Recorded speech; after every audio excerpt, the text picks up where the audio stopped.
तो मूवी की शुरुआत एक क्रीपी से सेक्लूडेड कॉटेज और जंगलों को दिखाते हुए होती है, जहां पर हम तीन दोस्त जेसिका, कैलब और टेरेसा को टाउन से दूर इसी जंगल में मस्ती करते हुए देख पाते हैं, जो कि लेक के किनारे मजे कर रहे थे। लेकिन हम नोटिस करते हैं कि कैलब और टेरेसा ही यहाँ मस्ती कर रहे थे, तो जेसिका कहाँ पर थी? और ऐसा इसलिए होता है क्योंकि जेसिका की तबीयत खराब थी। जेसिका से मिलने टेरेसा अंदर आती है, लेकिन वो ज्यादा कुछ नहीं बोलती। टेरेसा अब जेसिका के साथ मस्ती करते हुए किताब पढ़ने लगती है, लेकिन तभी जेसिका बिना देखे ही किताब को डिमोनिक टोन में रीड करने लगती है, जो कि टेरेसा के लिए शॉक वाली बात थी।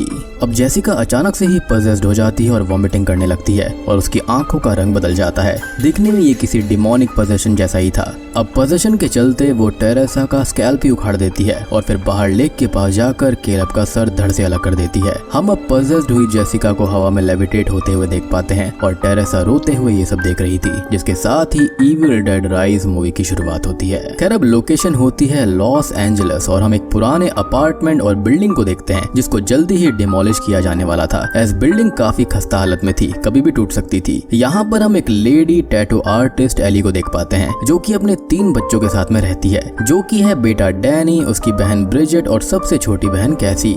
एली यहाँ पर अपने हस्बैंड से पिछले 2 महीने से दूर रह रही है क्योंकि उनके बीच में बनती नहीं है। खैर उसी रात एली की सिस्टर बेथ उससे मिलने इसी स्पूकी अपार्टमेंट में आ जाती है, जहाँ पर बेथ खुद परेशान थी और वो एक कॉन्सर्ट सिंगर है और वो कॉन्सर्ट छोड़कर आई थी क्योंकि वो प्रेग्नेंट थी और ये बात उसको हजम नहीं हो रही थी। इनफैक्ट ये बात वो अपनी बहन या फिर किसी और को फिलहाल नहीं बताती है। बेथ अब सभी को गिफ्ट दे रही होती है और वो एली के हस्बैंड के लिए भी गिफ्ट लेकर आई थी, लेकिन तभी एक तनाव भरा माहौल छा जाता है और एली अपनी बहन से बात करने के लिए बच्चों को अपनी आंटी के लिए पिज्जा लाने भेज देती है। खैर जब बेथ को एली और उसके हस्बैंड के सेपरेशन के बारे में पता चलता है तो वो दुखी हो जाती है और अपनी बहन से कहती है कि उसको इस बारे में उसे इन्फॉर्म करना चाहिए था, लेकिन एली कहती है कि उसने उसे 2 बार कॉल्स किए, एक बार जब वो सेपरेट हुई और दूसरा जब वो इस अपार्टमेंट में आई थी क्योंकि उसके पास में ज्यादा पैसे नहीं थे, जिसको सुनकर बेथ को बुरा लगता है और वो अपनी बहन से माफी मांगती है। खैर अब जब तीनों बच्चे पिज्जा और कोल्ड ड्रिंक्स लेकर आ रहे होते हैं तो अचानक से ही 5.1 रिक्टर स्केल पर भूकंप आ जाता है, जिससे कार पार्किंग एरिया के अंदर क्रैक्स आने लगते हैं। ऊपर एली और बेथ भी डर रहे थे और नीचे तीनों बच्चे डरकर बैठ जाते हैं, लेकिन कुछ ही देर में सब कुछ शांत हो जाता है।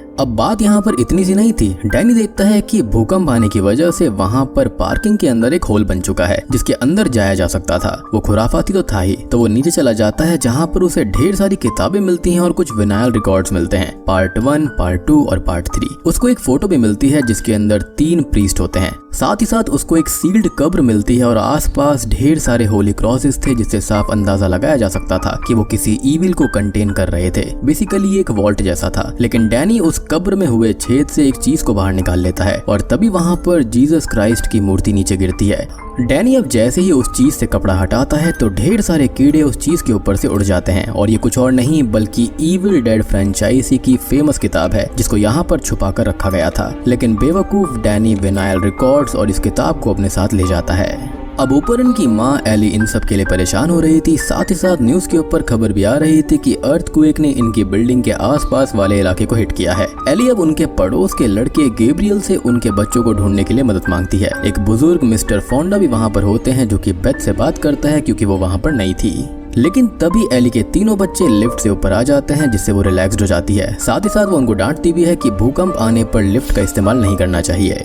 और तभी डैनी उस किताब और विनाइल रिकॉर्ड्स को अंदर अपने रूम में ले जाता है। मीनवाइल एली लॉन्ड्री के काम से लिफ्ट में नीचे चली जाती है और बेथ कैसी को नहलाने लेकर जाती है, लेकिन डैनी को तो उस किताब और विनाइल रिकॉर्ड्स का भूत सवार हो गया था और वो उस किताब को ब्रिजेट के सामने खोलने की कोशिश करता है। लेकिन ये किताब कुछ नोकीले दांतों जैसी चीज से बंद थी, जैसे वो किताब ना हो किसी का मुंह हो, और तभी डैनी की उंगली उन नोकीले दांतों से कट जाती है और बस उसके खून के कुछ छींटे किताब के ऊपर गिरते हैं, जिसको शॉकिंगली ये किताब सोख लेती है और बस वो किताब खुल जाती है। अब इस किताब के अंदर अजीब अजीब से चित्र बने हुए थे, इनकैंटेशंस थी जो कि बहुत ही डरावने थे और किसी तरह से ब्रिजेट डैनी को किताब के पन्ने पलटने से रोकती है।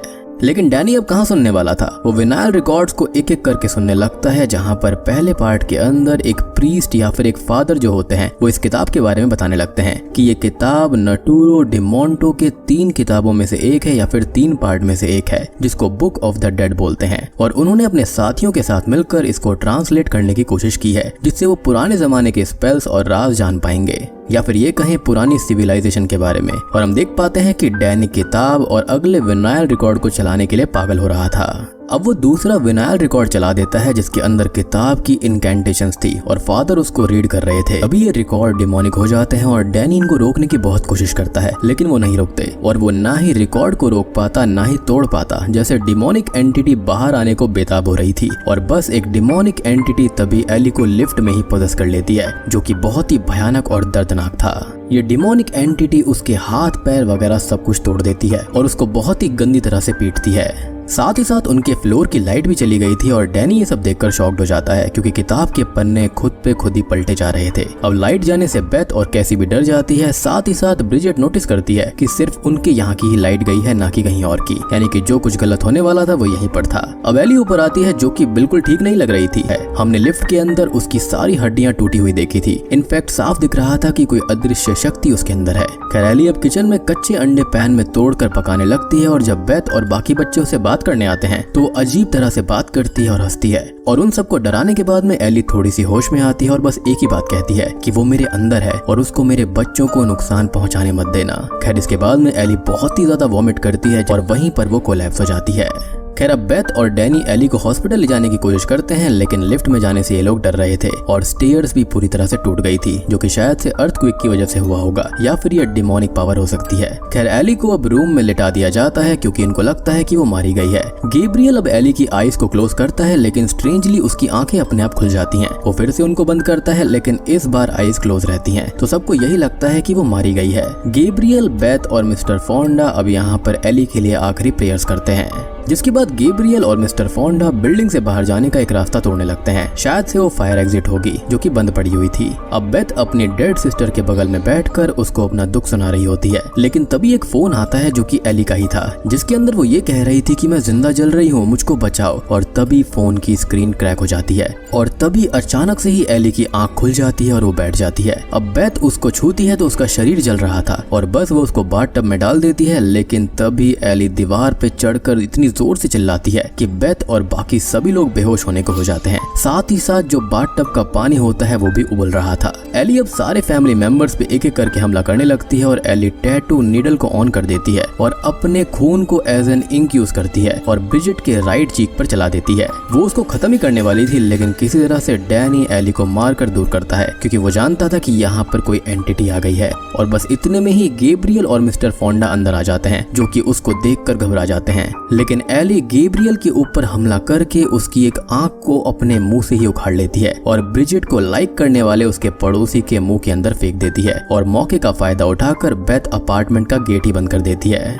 लेकिन बेथ और बाकी सभी उस गेट के होल से देखते हैं कि एली को पजेस करने वाली एंटिटी या फिर डेमन ने गैब्रियल और बहुत से लोगों को मार दिया है। मिस्टर फोंडा गन से एली को शूट करते हैं लेकिन वो उनको भी खत्म कर देती है। ब्रिजेट यहाँ अपने भाई डैनी से लड़ने लगती है कि जब से वो किताब इस घर के अंदर आई है और उसने विनाइल रिकॉर्ड चलाया है तब से ही ये सब हुआ, और बेथ उनको रोकती है कि आपस में लड़ने से कुछ नहीं होगा। तभी पजेस्ड हालत में एली छोटी सी कैसी को अपनी मीठी मीठी बातों में फंसाकर उससे गेट हल्का सा खुलवा लेती है और उसको चोक करने लगती है, जिसके चलते बेथ उसको बचाती है। मीनवाइल ब्रिजेट के साथ एक अजीब चीज होना शुरू हो जाती है कि उसका घाव अब अजीब सा हो गया था। उसके मुंह, कान, नाक से काला लिक्विड निकलने लगता है, जिसके बाद वो कीड़े उगलती है और वो भी पजेस्ड हो जाती है। असल में वो एक डेडाइट बन गई थी। जब बेथ उसके पास किचन में उसको देखने आती है तो वो कांच खा रही होती है और देखने से साफ पता चल गया था कि वो पोजेशन में थी। एली ने अपने खून से उसके फेस पे टैटू मशीन से खरोच दिया था तो ये वहीं से हुआ था। ये एक इन्फेक्शन जैसा है या फिर एक काइंड ऑफ ए प्लेग है। खैर ब्रिजेट एक चीज ग्रेटर से बेथ के पैर की खाल निकाल लेती है जो कि काफी शॉकिंग था, लेकिन किसी तरह से बेथ बचकर भागती है और फिर वो डैनी और कैसी पे हमला करती है। लेकिन कैसी की बनाई गई डॉल की लकड़ी ब्रिजेट के सर के आर पार हो जाती है, जिससे वो नीचे गिर जाती है और कैसी की बात सच हो जाती है कि उसकी डॉल उसको बचाएगी। कैसी, बेथ और डैनी शॉक थे कि ये सब उनके साथ हुआ क्या है और उनको ये एक नाइटमेयर लग रहा था। लेकिन सेफ्टी के लिए डैनी ब्रिजेट को एक बेड से बांध देता है। डैनी अब फाइनली बेथ को पार्किंग लॉट के होल में मिली किताब यानी कि नटूरो डिमोंटो या फिर बुक ऑफ द डेड और कुछ विनाइल रिकॉर्ड्स के बारे में बता देता है। डैनी बोलता है कि उसने खाली 2 ही रिकॉर्ड सुने थे और दूसरे के अंदर ये इनकैंटेशंस थी, जिसके बाद में ये सब हुआ। तीसरा सुनना भी बाकी है लेकिन लाइट नहीं थी और रिकॉर्ड प्लेयर भी खराब हो गया था। लेकिन बेथ को ये फिक्स करना आता था क्योंकि म्यूजिक और ये सब उसका पैशन था, वो ये सब करती रहती थी। वो रिकॉर्ड को ठीक करके 3rd विनाइल रिकॉर्ड को सुनना शुरू करती है, वो भी हेडफोन्स में, ताकि कोई और इसको ना सुन पाए और कोई नुकसान भी हो तो खाली उसको हो। साथ ही साथ ब्रिजेट उठ खड़ी होती है और एली भी डक्ट के रास्ते अपार्टमेंट के अंदर आने लगती है। यह डीमन या फिर एंटिटी बहुत ही स्मार्ट था। बेथ को अब पूरे केस का पता चलता है। असल में ये किताब इन प्रीस्ट और फादर को मिली थी और वो उसको ट्रांसलेट करना चाहते थे, लेकिन उनको इस ब्लास्फेमी के लिए चर्च ने दूर कर दिया क्योंकि ये एक डिमोनिक किताब थी और ये किताब इंसानी चमड़े से बनी थी और अंदर लिखा हुआ हर एक शब्द इंसानी खून से लिखा गया था, या फिर ये कहें सैक्रिफाइस के चलते। इसके अंदर हेल के भयानक से भयानक डीमंस को बुलाने के इनकैंटेशंस लिखे हुए थे और भी बहुत सारी विधि थी और ऐसी चीजों को ये प्रीस्ट जो थे वो समझना चाहते थे आम पब्लिक के लिए, लेकिन फादर बताते हैं कि ये उनकी जिंदगी की सबसे बड़ी गलती थी और चर्च बिल्कुल सही था। ये एंटिटी या फिर डीमन टेकर ऑफ सोल्स है और इसको खत्म नहीं किया जा सकता, इसको बस कैद या फिर इससे दूर भागा जा सकता है। और यही रीजन था कि फादर के खुद के मेंबर्स की जान तक चली गई थी और उन्होंने कैसे भी करके इसको उसी सीक्रेट वॉल्ट के अंदर कैद करके गॉड की सुरक्षा में रखा था ताकि ये बाहर ना आ पाए। लेकिन डैनी इस किताब की प्रेजेंस से टेम्प्ट हो गया और डीमन ने खुद को इनकैंटेशंस रीड करवा के फिर से आजाद करवा लिया। फादर का तो ये भी कहना था कि इसके ऊपर एग्जॉर्सिज्म या फिर प्रेयर्स का भी असर नहीं होता। अब इस डीमन के खून से या फिर उसके दिए हुए घाव से इंसान डेडाइट्स में कन्वर्ट हो जाते हैं, या फिर ये कहें इस डीमन का एक अंश उन घावों से इंसान के अंदर आ जाता है जिससे वो भी पजेस्ड हो जाते हैं और एक लिंक रहता है डीमन और बाकी डेडाइट्स के अंदर। खैर विनाइल रिकॉर्ड सुनते सुनते दो चीजें होती हैं कि एक तरफ तो ब्रिजेट किचन के अंदर अपने ही भाई डैनी को चाकू मार देती है और वो उसको आग से जला देता है जिससे कि वो नीचे गिर पड़ती है। तभी एली भी डक्ट के रास्ते उसी विनाइल रिकॉर्ड वाले रूम में आ जाती है और बेथ उससे लड़ने की कोशिश करती है, लेकिन ऑब्वियसली नाकामयाब हो जाती है।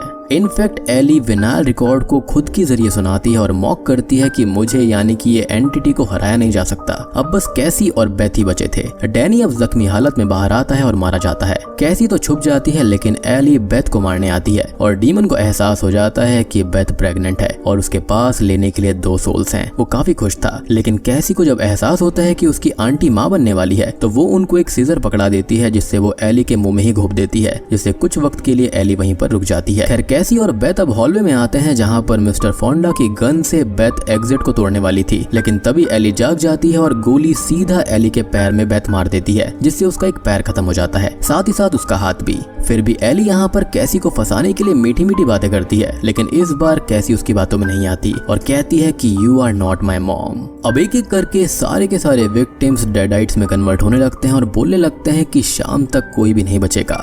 जिसके बाद में कैसी और बेथ के पास लिफ्ट से भागने के अलावा कोई और रास्ता नहीं था, लेकिन जो लिफ्ट होती है वो बंद नहीं हो रही थी क्योंकि वहाँ पर घर की चाबी पड़ी हुई थी, साथ ही साथ कार की भी, क्योंकि जब एली पजेस्ड हुई थी तो उसके हाथ में ये चाबियां थी। कैसी यहाँ पर स्मार्टली प्ले करती है और चाबियों को अपने पास रख लेती है जिससे कि ये लिफ्ट बंद हो जाती है। लेकिन हम देखते हैं कि एली के जिस्म के अंदर पजेस्ड हुए डैनी और ब्रिजेट खुद को जोड़ लेते हैं जिससे कि लिफ्ट में खून भरने लगता है। जैसे जैसे लिफ्ट नीचे जा रही थी खून भी बढ़ता जा रहा था और बुक ऑफ द डेड खुद पे खुद पलट के एक पेज पे आ जाती है जहाँ पर कई सारे हाथ पैर मुंह वाला एक क्रीचर होता है और इसी क्रीचर के अंदर एली बदल जाती है। अब लिफ्ट किसी तरह से नीचे आती है और ओवरलोड होने की वजह से ओपन होने लगती है जिससे ढेर सारा खून बाहर आता है। खैर अब ये दोनों खून से लथपथ उठते हैं और कार लेकर भागने लगते हैं, लेकिन कार एक क्रैक के अंदर फंस जाती है और तभी एली डीमन वहाँ पर आ चुकी थी। साथ ही साथ वहाँ पर काफी फॉग भी थी जो कि इसी डीमन की एक शक्ति है।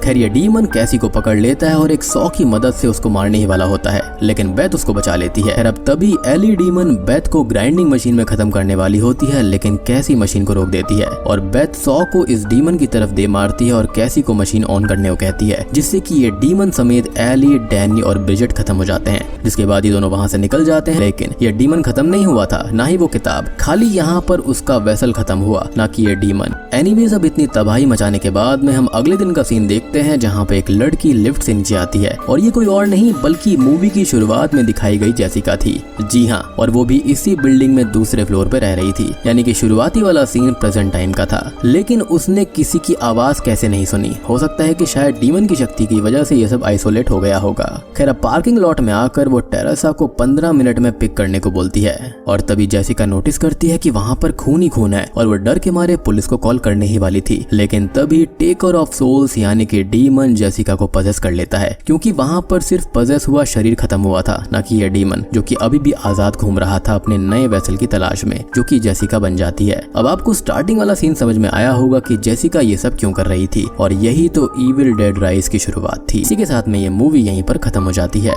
तो दोस्तों ये थी इविल डेड राइज मूवी की कहानी है। तो उम्मीद करता हूँ कि आपको इविल डेड राइज मूवी की एक्सप्लेनेशन पसंद आई होगी। पसंद आई है तो वीडियो को लाइक कर देना, चैनल के ऊपर नए हैं तो सब्सक्राइब कर लीजिए।